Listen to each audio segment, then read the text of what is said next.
información que proporcionan las fuentes de información pueden ser primarias o secundarias. Entonces, tenemos esta clasificación aquí. Las fuentes de información pueden ser primarias y pueden ser también secundarias. Vamos a ver bien detalladamente cuáles son esas fuentes primarias y cuáles son las fuentes secundarias. Aquí tenemos. Las fuentes primarias contienen información nueva y original, resultado de un trabajo intelectual. Esta información es específica, altamente auténtica y precisa. Entonces, si queremos una información, nos conviene buscar en las fuentes primarias, porque es un trabajo intelectual.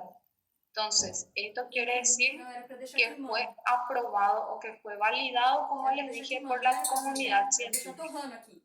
¿Y cuáles son esas fuentes primarias? Tenemos los libros, las revistas científicas y de entretenimiento, tenemos periódicos, diarios, los documentos oficiales de instituciones públicas. Este sería la web, por ejemplo, del Ministerio de Salud. Luego tenemos informes técnicos y de investigación de instituciones públicas o privadas. También las instituciones públicas o privadas pueden hacer informes de cierta información. Entonces, vamos a suponer que los alumnos de la UNIDA que están en cuarto semestre realizaron una investigación y presentaron sus informes en la página de la universidad. Entonces, vamos a buscar esa información en la página de nuestra universidad.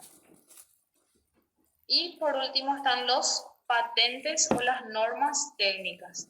Entonces, fuentes primarias son todas estas de aquí y la información que encontremos en esas fuentes va a ser siempre muy precisa. Entonces, como les dije, nos conviene sacar la información para nuestro trabajo de las fuentes primarias. Es mucho mejor. Ahora vemos lo que son fuentes secundarias. Contienen información organizada, elaborada, producto de análisis, extracción o reorganización que refiere a documentos primarios originales. Entonces, esto sería ya el resultado de un trabajo que se basó en una fuente primaria. Mi fuente primaria era un libro, vamos a suponer. Y de este libro yo hice mi trabajo, hice un análisis, yo obtuve los datos que quería y entonces yo redacto de nuevo un informe.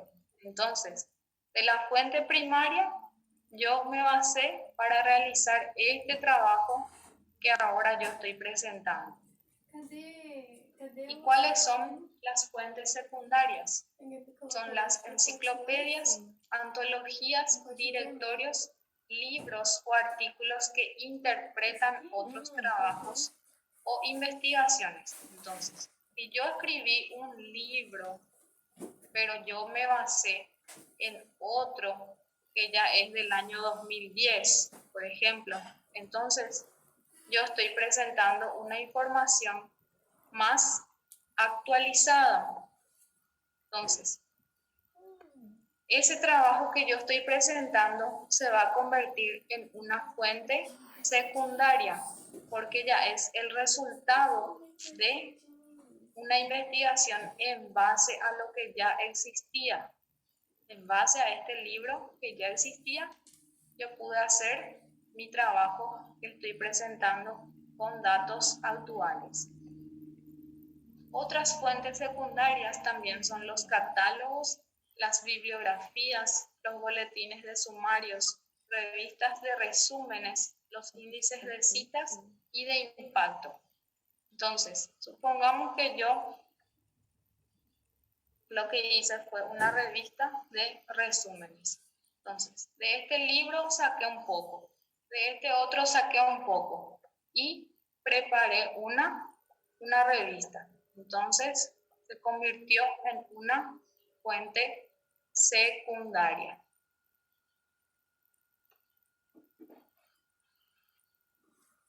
Bueno, pasamos ahora a las clases. Para la obtención de datos tenemos clases o métodos que nos ayudan en dicha tarea. Específicamente hablaremos sobre la observación y sus características y sobre el interrogatorio. Entonces, tenemos observación y tenemos el interrogatorio. Vamos a ver un poco de qué trata la observación. La observación constituye el método clásico de obtención de datos. Entonces, la forma más simple, más fácil de obtener datos es observando. Nos permite conocer la realidad objetiva mediante la percepción directa del objeto de estudio. Entonces, si yo observo un fenómeno o un grupo de personas, yo voy a obtener una percepción directa, porque le estoy observando, por ejemplo, me voy a un centro de salud y yo observo a los pacientes, entonces yo me voy a dar cuenta de cómo es la realidad que ellos están pasando. Yo me doy cuenta que, por ejemplo, faltan camas, que hay algunos que están en el pasillo, que están en sillas de ruedas y no tienen cama. Entonces yo así, observando, simplemente observando, ya me doy cuenta de cómo es la realidad, de cómo están pasando esas personas, cómo están viviendo. ¿Para qué sirve? Sirve para diferentes cuestiones de la vida del ser humano y no solo para el ámbito académico o científico. También se puede presentar en el área filosófica, en la negociación, en la clínica médica o en la investigación cualitativa. Entonces, en la parte donde más se adecua al área de ustedes, ¿verdad? Es en la parte científica y en la clínica médica. En otras palabras, la observación es la capacidad de contemplar, examinar y evaluar determinadas situaciones. Entonces, por ejemplo, ustedes cuando tengan su guardia y tienen que hacer su recorrida, ustedes van a pasar a evaluar al paciente. Ustedes van a controlar, le van a ver su estado, si le falta algo, si hay que darle el medicamento, todo eso. Entonces, se puede hacer a partir de la observación. Si ustedes observan que está mejorando o que está empeorando, van a poder tomar decisiones y ver qué hacer. Entonces, evaluar determinada situación, objeto o persona. En este caso, ustedes evalúan a la persona o al paciente durante un determinado periodo de tiempo para poder deducir o concluir algo de esa observación. Bueno, ¿qué observé hoy? Hoy observé que ese paciente ya no tuvo fiebre. Es un ejemplo. O en este caso, observé que el paciente presenta un nuevo síntoma. Entonces voy a tener que volver a hacerle los análisis para saber o para descartar cierta sospecha, ¿verdad? Es un ejemplo nada más, más en el área de salud. ¿Cuáles son las características de una buena observación? Para que una observación pueda ser determinada como buena, debemos tener en cuenta estos aspectos. Definir el objeto de la observación.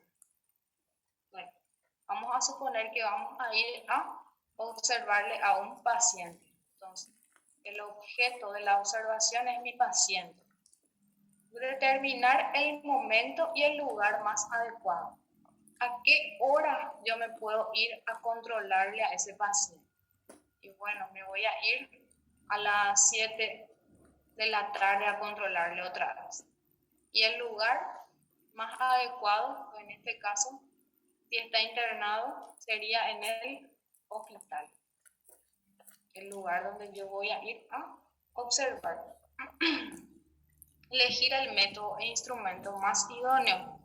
Entonces, ustedes van a saber qué es lo que necesita o qué les va a servir a ustedes para darse cuenta de la situación actual de ese paciente. Ustedes dicen, bueno, voy a empezar y le voy a tomar su presión. Entonces, ¿cómo se toma la presión? Ustedes saben, y qué instrumento van a usar, y voy a usar el aparato para tomar la presión. Es un ejemplo. Luego tenemos conocer bien las técnicas que se van a utilizar. Sí, ustedes conocen la técnica para tomar la presión a un paciente. Entonces, quiere decir que va a funcionar. Anotar las conductas que se producen. No serían conductas, sería la presión actual, ¿verdad? Por ejemplo, el 12-8, famoso 12-8. Quiere decir que su presión a las 7 de la tarde estaba en 12-8. O sea, ya anoto eso, y puedo anotar también otras características, pero estamos hablando solo de un ejemplo. Dice, emplear un lenguaje claro, preciso y conciso. No pueden ustedes hablarle de la misma forma que hablan con sus colegas y hablarle al paciente de esa forma, ¿verdad? Porque el paciente necesita que se le explique claramente y se le hable, por ejemplo, en guaraní, ¿verdad? Que vamos a tener más tarde. Ustedes tienen que tratar de comunicarse lo más claro posible con ese paciente. Yo no les digo que ustedes hablen un guaraní perfecto, pero que por lo menos puedan calmarle al paciente y explicarle que son extranjeros y que van a pedirle a algún compañero que sea paraguayo que les ayude a comunicarse con ellos, y que entonces ustedes le pidan un poquito de paciencia a ese paciente y a sus familiares que van a estar detrás de él también. Entonces, lograr esa comunicación ya ayuda muchísimo, porque así el paciente va a poder calmarse y se le va a poder analizar mejor. Que si el paciente luego no puede comunicarse con usted, o ya se da cuenta que lo que él dice no se le escucha y ya se queja, y entonces ahí ya empiezan los problemas, no quiere que se le revise, etcétera, etcétera.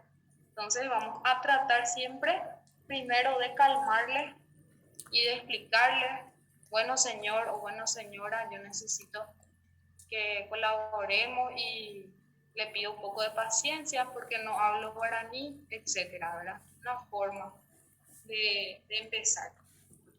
No hacer interpretaciones al recoger las observaciones. Todavía no vamos a interpretar. Vamos a analizar primero el conjunto.